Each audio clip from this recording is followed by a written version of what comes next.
Finance कर रहे थे या फैसिलिटेट कर रहे थे, वो खतरा आपके पास भी आ सकता है। कतर है कितनी बड़ी कंट्री, अगर एक भी अच्छा बॉम्ब वहां गिर जाए तो सब कुछ तबाह हो जाएगा। तो वो जो एक्सट्रीम फेस ऑफ इस्लाम है, सब छोड़ रहे हैं कारण कहीं तेल खत्म हो रहा है, कहीं प्रेशर, पॉलिटिकल प्रेशर है, जो कुछ भी है, जिस तरह से भी मैनेज किया जा रहा है, that extreme face of Islam is being ditched. क्योंकि अगर आप एक ही एरिया में रहते हैं और बहुत सारे दुश्मन बनाए रखते हैं आइडियोलॉजी के ऊपर, परसेप्शन पे, तो उसको ग्राउंड पे ला करके क्रैश किया जाता है। और ये काम इंडियन आर्मी ने एज इंडियन रिप्रेजेंटेशन भारत के वो कराया है, और टीम इस्लाम से ये पल्ला छुड़ाते नजर आ रहे हैं। जय हिंद, नमस्कार। मैं अंबर जैदी स्वागत करती हूँ आप सबका एक बार फिर से हमारे आज के कार्यक्रम में। और आज दो बड़े अपडेट लेकर आए हैं और दो दुश्मन दोस्त बढ़ते नजर आ रहे हैं, उस पे हम आज बात करेंगे। सबसे पहली खबर तो ये है कि Qatar and Israel conduct first joint air force exercise, और उसमें इंडियन एयरफोर्स भी पार्टिसिपेट कर रही है। और कतर जो है वो तीसरा अरब देश है जो जिसने इजराइल के साथ इस तरह की एक्सरसाइज की है, और ये बड़ी खबर है। और साथ ही साथ हम ये भी बात करेंगे क्योंकि ईरान और अमेरिका के बीच में भी बातचीत चल रही है। जो ईरानियन फॉरेन मिनिस्टर हैं अरागची, वो फेयर डील की एक अमेरिका और यूएस के बीच में, सॉरी, अमेरिका और ईरान के बीच में होने वाली है, जिसमें न्यूक्लियर जो चर्चा है वो न्यूक्लियर उसको लेकर रहने वाली है। इस पे हम बात करेंगे क्या कुछ मिडिल ईस्ट में चल रहा है, और उस पर बात करने के लिए हमारे साथ मौजूद हैं मंजरी अग्रवाल जी। मंजरी जी, बहुत बहुत आपका स्वागत है। जय हिंद, नमस्कार। जय हिंद, नमस्कार। मंजरी जी, मिडिल ईस्ट में क्या कुछ चल रहा है? एक तरफ ईरान इसराइल की जो है, सॉरी, एक तरफ अमेरिका और इसराइल, सॉरी, अमेरिका और यूएस के बीच में चर्चा हो रही है, बातचीत हो रही है। दूसरी तरफ कतर और इसराइल की एयर एक्सरसाइज हो रही है।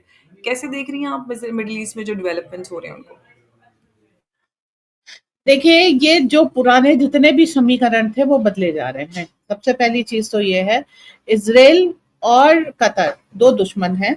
कतर जो है ईरान की साइड है, और ईरान ऑफ लेटली इसराइल के ऊपर मिसाइल हमला कर चुका है, काउंटर फायर भी हुआ है। लेकिन इस चीज के ऊपर ये है कि अगर कतर को इसराइल के करीब लेके आ रहा है और बीच में इंडियन आर्मी है, तो नेचुरली भारत का एक बहुत बड़ा रोल है इसमें। तो ये दोनों देश जो दुश्मन आकर के साथ में जॉइंट मिलिट्री एक्सरसाइज कर रहे हैं। हालांकि इसमें फायदा ज्यादा कतर का है क्योंकि दे डोंट हैव उतनी बड़ी आर्मी नहीं है, उतनी ट्रेनिंग नहीं है।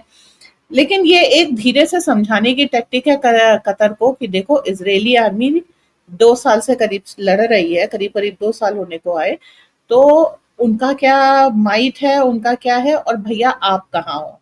तो दुश्मन भी बराबर का बनाना चाहिए, इतने बड़े चीज को नहीं दुश्मन बना लेना चाहिए। तो कतर को मेलो डाउन, और इस पूरे जो मिडिल ईस्टर्न या वेस्ट एशियन रीजन जो भी आप कहें, इसमें एक शांति का संदेश कि देखिए, लड़ाई से कुछ भी नहीं निकलेगा, ज्वाइंट मिलिट्री एक्सरसाइज करिए, अपनी अपनी माइट पहचानिए, और क्यूमुलेटिव फोर्स को एड्रेस कीजिए। इससे एक दूसरे की ये तो पता लगता है मिलिट्री माइट क्या है, उनके पास क्या टेक्नोलॉजी है, और ये भी पता लगता है हम कितना और कैसे मुकाबला कर सकते हैं या नहीं कर सकते। इसके बाद अगर आप कतर को कुछ हथियार बेचना चाहेंगे तो ऑफ कोर्स उसकी भी आपको जो है आसानी हो जाएगी। और तीसरी चीज ये है कि भारत हर जगह मिडिल में है, तो संभव भारत एक मीडिएटर, एक कैटलिस्ट इनकी भूमिका निभा रहा है। अब आ जाते हैं आपके दूसरे अपडेट पे। इस समय ओमान में यूएस और ईरान की मीट चल रही है। तो अभी कल एक न्यूज आई थी कि इन दोनों के बीच में न्यूक्लियर डील के ऊपर समझौता हो रहा है, कि इधर उधर से लेने की बजाय भाई भाई साहब मुझे ही पैसा दे दो, मेरे को ही ले लो, क्योंकि मैं दुनिया भर पे टैरिफ लगा रहा हूँ, सब कुछ कर रहा हूँ, क्योंकि मुझे इस समय पैसे की बहुत जरूरत है। तो तुम पाकिस्तान को पैसा दे करके वो न्यूक्लियर डील लो, इससे बढ़िया है, उससे बेहतर डील तुम मेरे से ले लो। So that is the US notion with Iran. तो अगर इस डील से पहले एक ये न्यूक्लियर डील के ऊपर थोड़ी सी बातचीत हो गई है, तो ये इस बात को क्लियर कट समझाता है कि आगे आने वाले समय में ईरान और यूएस की डील ज्यादा अच्छी होगी, और जो भी मसौदे हैं इनके बीच में वो सारे सॉल्व होंगे। सबसे बड़ा जो प्रॉब्लम था यूएस और ईरान में वो ये था कि न्यूक्लियर डील का, जो कि होती दिखाई दे रही है, तो बाकी सारी चीजें वक्त के साथ साथ स्ट्रीमलाइन हो जाएंगी। तो पहले ये जो मीटिंग हो रही थी इसके लिए ईरान कह रहा था कि हम इनडायरेक्ट मीटिंग कर रहे हैं, और यूएस कह रहा था जी हम डायरेक्ट मीटिंग कर रहे हैं। तो धीरे धीरे फिर ईरानियंस को समझ में आया नहीं, हम डायरेक्ट मीटिंग ही कर रहे हैं जो इस समय ओमान में हो रही है। तो शाम तक या कल तक इसका असर आपको दिखाई देगा, इसकी डील्स पर दिखाई देंगी। बस देखिए, दो वाउस हैं पूरी दुनिया में यूएस के आगे, पहला वाव है चाइना और दूसरा वाव है ईरान। अगर ये दो को हैंडल कर लेता तो बाकी सब जो है, आप ये कह लीजिए कि सटल पॉलिटिशियंस हैं जो बातचीत की मेज पे आकर के बड़े बड़े मुद्दे हल कर लेंगे। केवल ये दो ऐसे लीडर्स हैं जिनको बातचीत की टेबल पे आकर के भी गुलाटियां खानी होती है, समर सॉल्व करना होता है। They are like we won't agree to this, और हमारी ये मांगे हैं वगैरह। They are egoistic players in that political circle. तो अभी दोनों की एक हिसाब काफी देशों को भी प्रॉब्लम हो रही है, जनता भी उनके साथ नहीं है, और काफी विदेशी हस्तक्षेप भी है। बोथ कंट्रीज एक के ऊपर प्रैक्टिकली मिसाइल छोड़ी गई है, दूसरे के ऊपर टैरिफ और लगा दी गई है। तो काफी हद तक मैनेज किया जा रहा है। आई होप सो कि विद इन अ लेकिन मंजरी जी, फोर्थ। एक सबसे बड़ा इस पूरी इक्वेशन में सवाल ये निकलता है कि कतर की बात करते हैं तो बहुत ही कट्टर जो इस्लामिक विचारधारा है उसको प्रोपेगेट करता है। जितने भी कट्टर इस तरह के ग्रुप होते हैं उनको वहाँ पे शरण देता है। और अमेरिका और ईरान पे हम बाद में आएंगे, लेकिन जब से मसूद पिज़ेशकियान चुन कर आए हैं उनके चुनाव से ही ये लग रहा था, क्योंकि वो थोड़े लिबरल हैं कंपैरेटिवली, और वो पहले से ही इस बात को कहते थे कि हम ईरान के साथ बात करेंगे, हम पे इतना सैंक्शन लगाया हुआ है, हमें एटलीस्ट बात करनी चाहिए और बातचीत से चीज़ों को बदलना चाहिए। इन दोनों चीज़ों को कैसे देख रहे हैं कि वो वहीं से था कि मसूद पिज़ेशकियान के आने से ही ये सारी चीज़ें तय थीं कि अब अमेरिका से बातचीत होगी, और साथ ही साथ जो हम कतर को लेकर बात कर रहे हैं? देखिए, ये मिडल ईस्ट में आपको मोहम्मद बिन सलमान ने शुरू किया था कि एक्सट्रीम फेस ऑफ इस्लाम उन्होंने छोड़ना शुरू कर दिया था। आपने देखा कि अभी मिडिल ईस्ट में भारतीय मंदिर भी बनने लग गए हैं, अपना अपना रिलीजन फॉलो करने की भी आज़ादी है, लड़कियों को ड्राइविंग, फुटबॉल, सब चीज़ों की वो कर रहे हैं। तो वो जो एक्सट्रीम फेस ऑफ इस्लाम है सब छोड़ रहे हैं। कारण कहीं तेल खत्म हो रहा है, कहीं प्रेशर, पॉलिटिकल प्रेशर है, जो कुछ भी है, जिस तरह से भी मैनेज किया जा रहा है, that extreme face of Islam is being ditched, क्योंकि उसका कोई वो नहीं निकल रहा है। उसका फिर अल्टीमेट देखिए, एक आप पॉइंट पे आकर के इस पोजीशन पे आ जाते हैं कि फिर आपके ऊपर खतरा आने लगता है। वो जो खतरा आप दूसरों की देशों में एक्सपोर्ट कर रहे थे या फाइनेंस कर रहे थे या फैसिलिटेट कर रहे थे, वो खतरा आपके पास भी आ सकता है। कतर है कितनी बड़ी कंट्री, अगर एक भी अच्छा बम वहां गिर जाए तो सब कुछ तबाह हो जाएगा। तो जब अपनी जान पे संकट आया कि हाँ ये रिटेलिएशन अब मेरे घर आ सकता है, तब इन्होंने माइल फेस लेना शुरू किया। तो अभी कतर के अमीर जब भारत आए थे तो उन्हें यूपीआई दे करके भेजा गया है कि आप इस इंटरफेस पे आ जाइए, पेमेंट इंटरफेस पे आ जाइए, और धीरे धीरे इसको प्रमोट कीजिए। तो आप वो जो एक जाकिर हुसैन को, जाकिर नायक को बुलाना और ये सब करना, अपना एक इस्लामिक फ्रंट दिखाना, और एक ये आता है कि शराफत से इधर आकर के प्रॉपरली बातचीत करके और अपने देश की तरक्की के लिए करना। तो अब वो अपने देश की तरक्की के लिए जो सारे एक्शंस हैं वो, अब अगर आप एक ही एरिया में रहते हैं और बहुत सारे दुश्मन बनाए रखते हैं आइडियोलॉजी के ऊपर, परसेप्शन पे, तो उसको ग्राउंड पे ला करके क्रैश किया जाता है। और ये काम इंडियन आर्मी ने एज इंडियन रिप्रेजेंटेशन भारत के वो कराया है, और एक्सट्रीम इस्लाम से ये पल्ला छुड़ाते नजर आ रहे हैं। सेम चीज आप देखिए कि इनडायरेक्ट टॉक करने जा रहे हैं, से डायरेक्ट टॉक कर रहे हैं। ईरान में भी ये एक 180 डिग्री का चेंज आया है कि वो अब ग्राउंड रियलिटी को समझ रहे हैं कि अगर यूएस की फोर्सेस इसराइल के साथ मिलके आ जाएंगी तो ईरान के लिए ये कोई शुभ संदेश नहीं है। ईरान कितना भी प्रिपेयर्ड है, पर इन दो फोर्सेस को लेकर के हैंडल करके उस एरिया में सरवाइव करने में दिक्कत होगी। इसलिए बेहतर है बातचीत कीजिए। जो डील आपको, अगर एनर्जी के लिए न्यूक्लियर टेक्नोलॉजी चाहिए, ठीक है, आपको प्रोवाइड कर दी जाएगी। अगर आपको न्यूक्लियर बॉम्ब के लिए वो टेक्नोलॉजी चाहिए, कतई नहीं मिलेगी। तो ये सारे चेक्स एंड बैलेंस लगा करके इस समय बात हो रही है। पर एक्सट्रीम हर जगह आपको मिडिल ईस्ट में एक ही संदेश मिलेगा जब से सुषमा स्वराज जी ने काम करना शुरू किया है। Extreme part of Islam is being ditched. जो जिहादी मानसिकता थी उसको छोड़ करके एक समावेशी मानसिकता के साथ ये सारे देश आ रहे हैं, अपने यहाँ विकास कर रहे हैं, अपने नागरिकों का भला कर रहे हैं, और इसी स्टेप से पूरे वेस्ट एशिया में आप देखिएगा शांति और समृद्धि दोनों एक साथ आएंगी। जी। और अब हम अगर पूरे मिडिल ईस्ट को लेकर बात करते हैं तो मिडिल ईस्ट हमेशा जो सुपर पावर्स है हमेशा मिडिल ईस्ट को डिस्टर्ब रखते हैं, कभी मिडिल ईस्ट में शांति ऐसे परमानेंटली रहती नहीं है। अब जब ये जियोपॉलिटिकल इक्वेशंस बदलती हुई नजर आ रही हैं तो आपको क्या लग रहा है, क्या वेस्ट एशिया और मिडिल ईस्ट इसका भविष्य? देखिए, जो यूएसएआईडी वहां पर सबसे ज्यादा इंस्टेबिलिटी कर रहा था वो तो खत्म कर दिया गया। अब जिस तरीके से ट्रम्प सारी चीजों को मुद्दे पे लेके आ रहे हैं, मुझे नहीं लगता यूएसएआईडी की फंडिंग वापस स्टार्ट होगी। तो वो एक चैप्टर बंद हो गया जो वहां पे इंस्टेबिलिटी लाता था।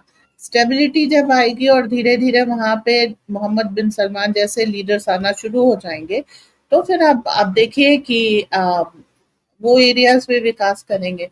जो फैक्टर था वहां का, जो कांटा था, वो निकाला जा चुका है। अब धीरे धीरे घाव के भरने के लिए दवा डाली जा रही है। कतर और इसराइल की एक्सरसाइज वो दवा है, ईरान और यूएस की मीट वो दवा है। तो सारी चीजें धीरे धीरे पटेंगी और हीलिंग वहां पर होगी। जी।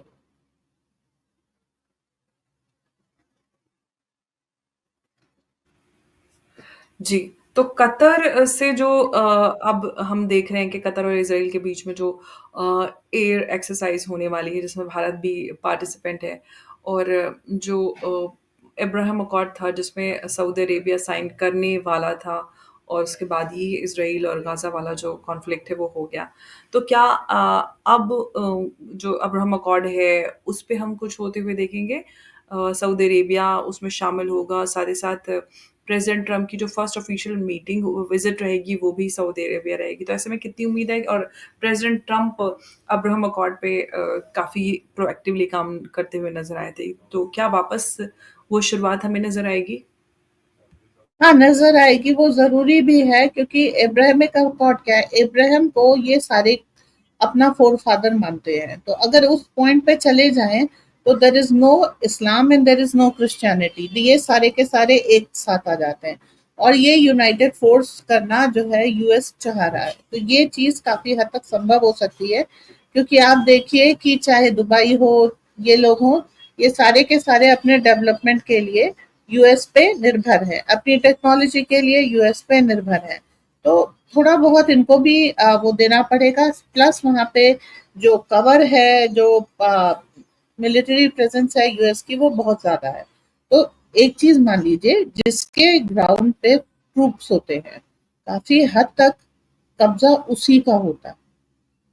फिर वो उनके फाइनेंस में भी काफी अच्छा दखल रखते हैं, क्योंकि डॉलर वहां पर पेट्रो डॉलर इसीलिए कहते हैं क्योंकि डॉलर ट्रेड वहां पर प्रेवलेंट है। तो आपको इब्राहिमिक अकॉर्ड काफी हद तक वहां पर इस्तेमाल होता हुआ, लागू होता हुआ नजर आएगा। पर ये भारत के लिए बहुत सुखद संदेश नहीं होगा, क्योंकि भारत इब्राहिमिक अकॉर्ड से कोई नाता नहीं रखता। तो यहाँ पर एक चीज हमारे लिए दिक्कत होगी। तो हमारी अब्राहमिक अकॉर्ड में भूमिका क्या होगी, ये देखने वाला इंटरेस्टिंग पॉइंट है। एक तरफ अमेरिका और मुस्लिम वर्ल्ड के बीच में एक दोस्ती होगी, रंजिश समाप्त होगी, वहां तक तो ठीक है, लेकिन ज्यादा भाईचारा हमारे लिए अच्छा संदेश नहीं है। इसलिए कितनी हद तक लागू होता है ये देखेंगे हम लोग। बिल्कुल, अब एक सवाल मैं आपसे इसी से जुड़ा करना चाहती हूँ। इमाम उमैर इलियासी जो चीफ इमाम हैं, उन्होंने अपनी एक रीसेंट इंटरव्यू में कहा कि यूएई जो है ना एक अलग मज़हब बनाने वाला है, जिसमें जितने भी अब्राहमिक फ़ेथ हैं, उनको साथ जोड़ा जाएगा, एक साथ वो आएँगे। इस पे आप क्या बोलती हैं? क्या ऐसा कुछ मुमकिन हो पाएगा? देखिए, अब्राहमिक अगर आप वो करेंगे तो ज्यूज, मुस्लिम, क्रिश्चियन सब एक साथ हो जाएंगे। फिर वो चूंकि अब्राह्मिक है तो वो ब्राह्मणों के अगेंस्ट शुरू हो जाएंगे, ब्राह्मण यहाँ बसते हैं। तो सवाल ये है कि आप कितना चाहेंगे और हम कितना होने देंगे, यहाँ पर बात अटकती है। फिर क्या है कि अब शिया सुन्नी का देख लीजिए, क्रिश्चियन प्रोटेस्टेंट का, कैथोलिक प्रोटेस्टेंट का देख लीजिए, इवांजेलिस्टिक्स का देख लीजिए। आप अपने कब्रिस्तान में उनके मुर्दे गाड़ने नहीं देते हैं, आपका अकॉर्ड कितने दिन चलेगा? नफरत का ये आलम है। आप दूसरे की मस्जिद में नमाज नहीं पढ़ सकते, दूसरे के चर्च में प्रेयर नहीं कर सकते। वर्स्ट थिंग इज कि आप मुर्दा गाड़ने नहीं दे सकते। बॉडी अगर आप ले आए तो चर्चेस में जो है, अगर आप उस पर्टिकुलर चर्च के हैं तो ठीक है, अदरवाइज आप वहां पर बॉडी क्रिमेट नहीं कर सकते। तो ये बहुत ज्यादा चलने वाली चीज नहीं है, क्योंकि डिस्कॉर्ड बहुत ज्यादा है। और जब तक आप सारा डिस्कॉर्ड समाप्त करेंगे और ये सब करेंगे, ऐसी बहुत सी कोशिश हो चुकी हैं, और मान लीजिए वो कोशिशें फेल हुई हैं कि जहां भी किसी एक फिरके को थोड़ी सी पावर मिलती है, वो अपना अलग ही जो है प्रकोप दिखाने लगता है। सो द थिंग इज कि yes, it is very good on paper, but it is very difficult on ground. जी। अ, आपने बिल्कुल सही कहा क्योंकि ये कहने में और सुनने में तो बड़ा अच्छा लगता है, लेकिन इतना आसान नहीं है या इतनी आसानी से मुमकिन नहीं हो पाएगा क्योंकि जो रूट है जो कॉजेज़ हैं नफ़रत के एक-दूसरे के लिए वो इतने ज़्यादा स्ट्रॉन्ग हैं और इस लेवल पर हम लोगों ने एक-दूसरे के खिलाफ जो है वो नफ़रत देखी है, तो वो उसमें बड़ा मुश्किल नज़र आता है, लेकिन कहने में ऐसा लगता है कि ऐसा कुछ हो भी सकता है। और अगर ऐसा होता है तो ये तो बहुत बड़ा बदलाव हमें ग्लोबली नज़र आएगा कि एक पूरा ये एक साथ एकजुट लोग आ जाएँगे और भारत एक तरफ अकेला।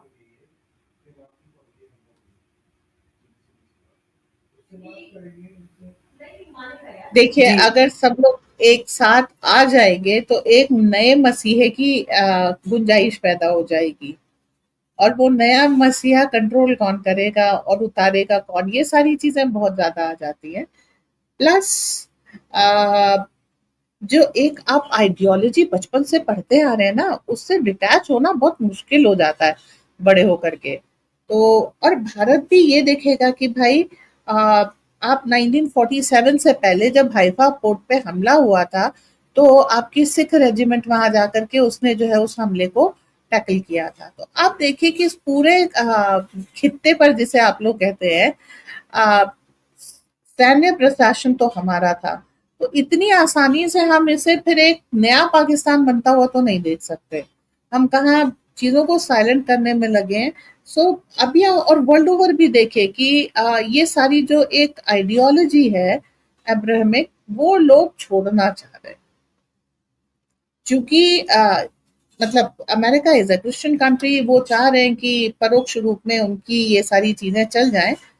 तो क्रूसेड और जिहाद दोनों चीजों को हटाना बहुत मुश्किल हो जाएगा। इसलिए बेहतर है कि सनातन ही प्रिवेल करे। और इसको जो है सॉल्यूशन के तौर पे, हर चीज का सॉल्यूशन भी मौजूद है। और इसको यूरोप में, अमेरिका में बहुत तेजी से अपनाया भी जा रहा है, काफी हद तक। अब वेस्ट एशिया में भी इसे अपनाया जा रहा है। तो वे फॉरवर्ड ये है, क्योंकि ये साइंटिफिकली ओरिजिनेटेड रिलीजन है।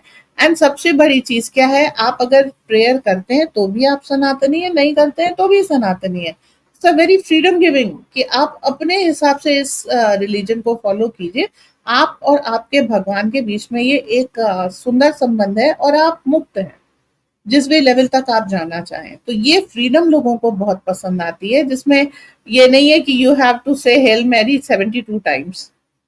सो वो बंदिशें नहीं है, पूरा मुक्त धर्म है। वो चीज जो है एज सोल्यूशन आ रहा है। जी। जी, बिल्कुल और देखते हैं क्या सॉल्यूशन आएगा और क्या कुछ हो पाएगा क्योंकि फ़िलहाल तो जो अब्राहम अकॉर्ड था उस पे काम होता हुआ नज़र आया। यूएई, कतर और सऊदी अरेबिया का भी जिस तरह से पूरे इज़राइल और गाज़ा कॉन्फ्लिक्ट को लेकर रुख रहा, उससे पूरे जो मुसलमान कम्युनिटी है, मुस्लिम कम्युनिटी में, उसमें सवाल के घेरे में सऊदी अरेबिया लगातार बना रहा। अभी भी लोग, बहुत सारे लोग गाली देते हैं मोहम्मद बिन सलमान को कि इज़राइली स्टूज है, ये है, वो है और बहुत सारी चीज़ें। लेकिन इस सब में ये अब्राहम अकॉर्ड भी कितना और कब तक रह सकता है, कितना असरदार रहेगा, ये कई सारे बड़े सवाल हैं। लेकिन फ़िलहाल जो जियोपॉलिटिकल इक्वेशंस हैं, वो बहुत तेज़ी से बदलती हुई नज़र आ रही हैं। मिडल ईस्ट में काफ़ी सारे बदलाव हैं और जो भी पिछली इक्वेशंस थी उन उसमें एक बड़ा बदलाव आ रहा है। और उस सब के बाद क्या कुछ जो पावर डायनामिक्स हैं वो हमें नज़र आएँगे, उस पर हम आगे चर्चा करेंगे। मंजरी जी, आपका बहुत-बहुत शुक्रिया हमारे साथ आज की इस चर्चा में जुड़ने के लिए। नमस्कार, जय हिंद, जय भारत। नमस्कार, जय हिंद, जय भारत।